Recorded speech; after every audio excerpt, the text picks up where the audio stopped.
yeah, it's a lovely piece of work. I Mm. highly recommend. Guys across the pond. I think it's being broadcast on Boxing Day. I think I'm right in At saying. 5 p.m. Eastern. Yes, yes. Yeah, yeah. Make the effort to watch it. It's a lovely story. Some of the history might not mean much to you, but you can again really get the depth of love that this club has in so many people's hearts. What about you, Simon?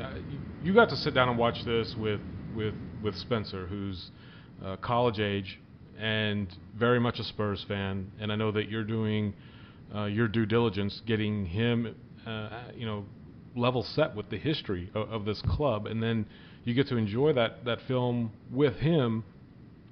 And I can imagine that, just like Pete, there are things that resonate on an extremely personal level for you.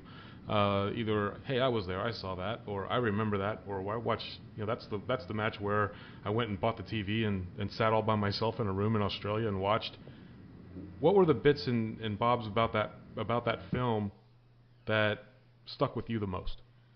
Well, and as Pete said, if you think about the Lane finale with the intro from Ken Branagh, and then this, they are two separate things, and I was interested to see how they would make this film.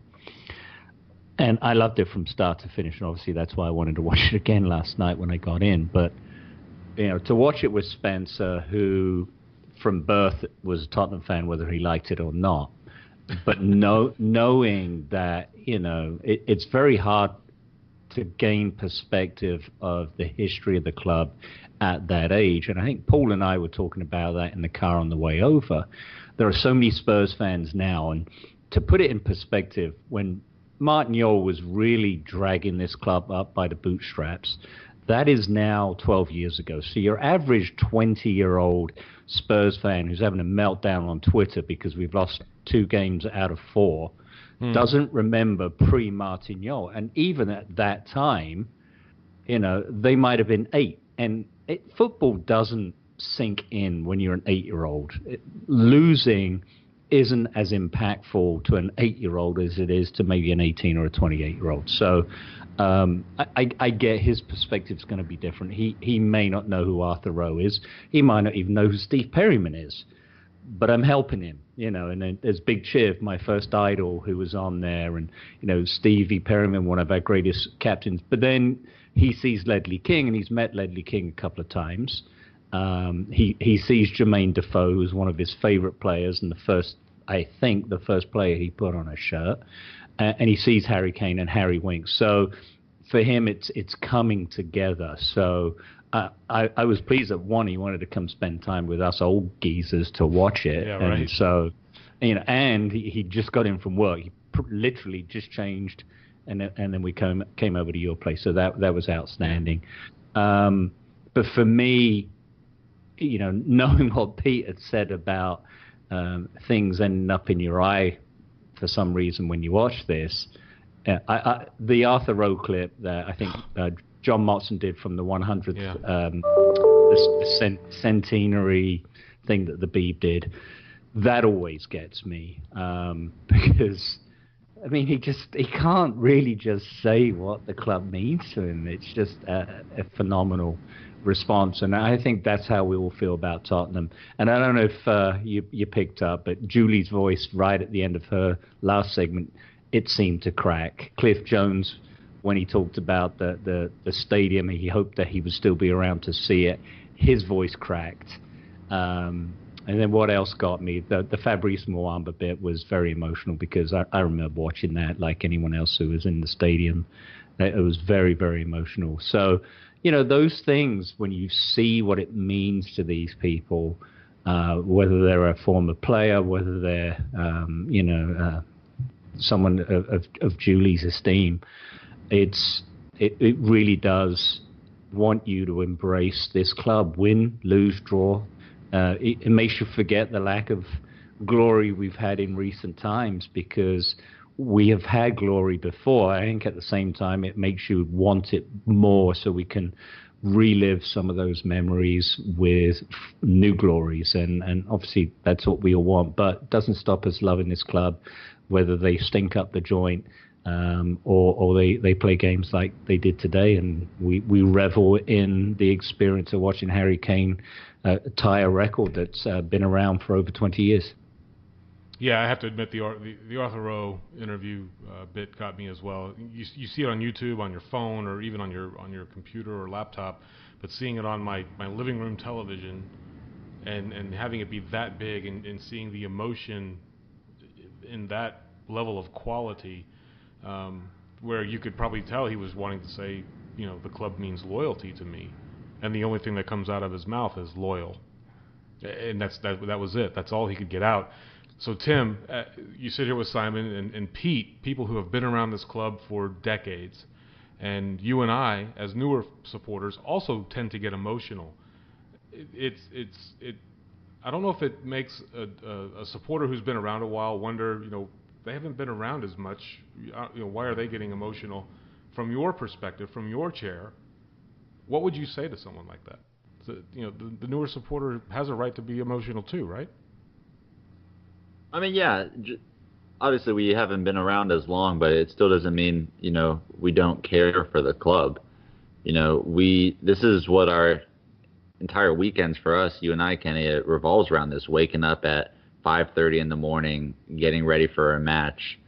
I mean, it's what we think about all week. If we have a loss on the weekend, it puts my whole next week to shit. I mean, we still care about it. It's obviously we're never going to be able to have that history that some of the older supporters have had, but we still love the club.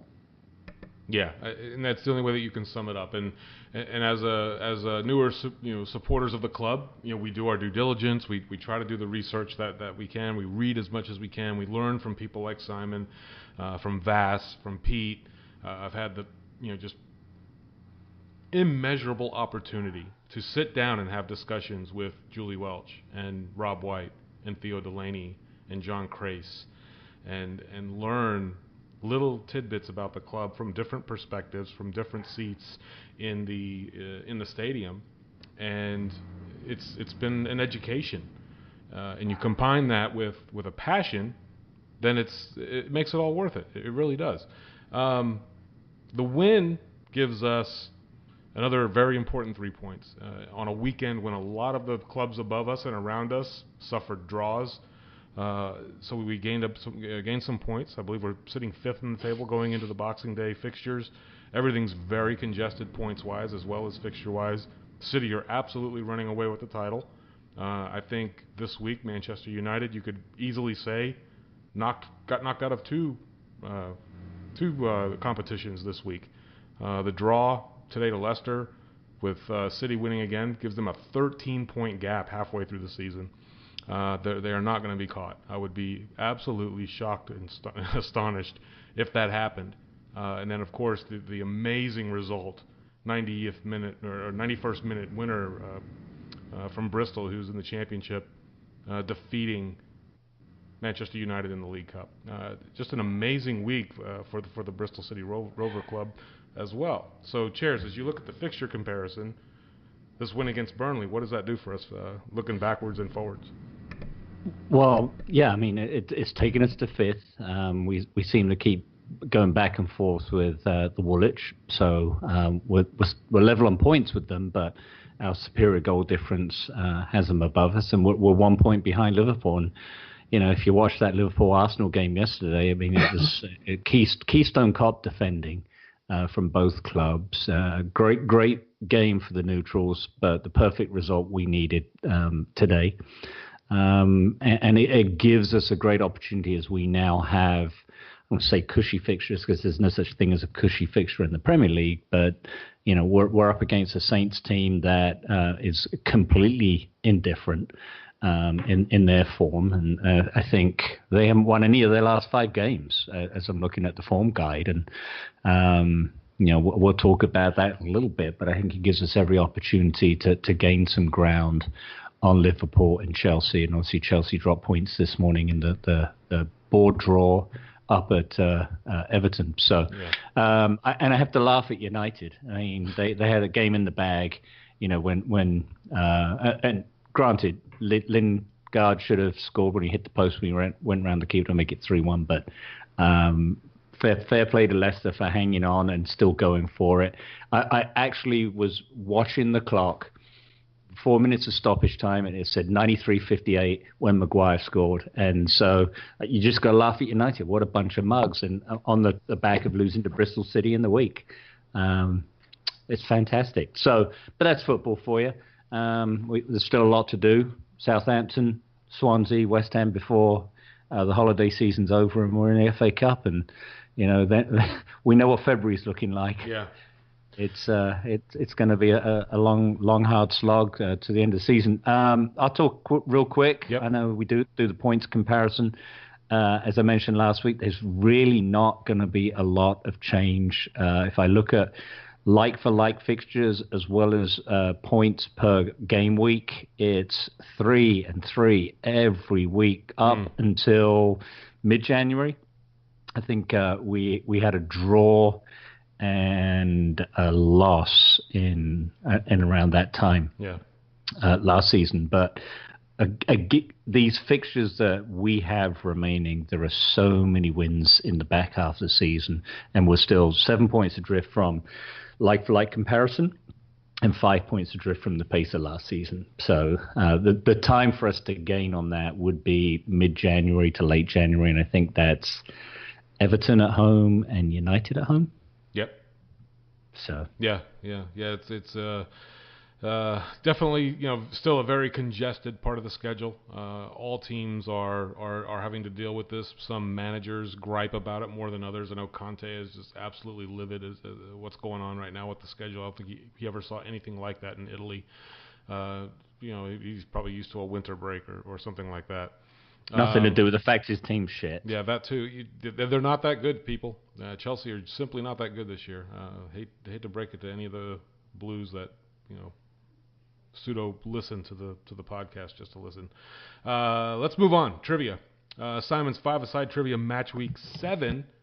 I made a big move last week. I usually suck at trivia, but I did really good with Keith Birkinshaw questions. That's a section of history that I've become very familiar with. So I'm really looking forward to see what's going on this week. Yeah, so last week you gave yourself 6 points to leapfrog Tim to go in a second. We'll see how you do this week, fellas. Pete is going to have a go, and he is going to try and help out Sam the absent, who may or may not ever come back on the podcast. But we'll put a Sam/Pete graphic up once the podcast has been loaded. So this week's topic... Wait. Could Pete actually jump Sam in the table if he gets his own points this week? Probably. We could have Pete on the show maybe 3 times Pete. The rest of the year. He'll beat Sam. Yeah, Pete, you know what? How many points has Sam got? He's got 3. Right, okay. But I'll tell you what, we're not going to allow this to be a benefactor for him. You'll have your own standings, mate. So I'll put you in there. You might go second based on some of the points that are up for grabs this week, because the contest is all about Christmas turkeys. Not that succulent white meat, but you lot, because you're all turkeys. So we're going to be talking about fixtures around the holiday season and, Boxing Day, that kind of stuff. So if you're ready, and Pete, I think you know the rules. You're just going to say your name before anyone else. That is technically your wireless buzzer, so to speak. So if you're ready, we shall begin. So our last Boxing Day fixture, we didn't play on Boxing Day last year. It was the season before, 15-16. Who did we beat that day? Tim. Our last Boxing Day fixture, we beat Norwich. Okay, and for a bonus point, what was the score?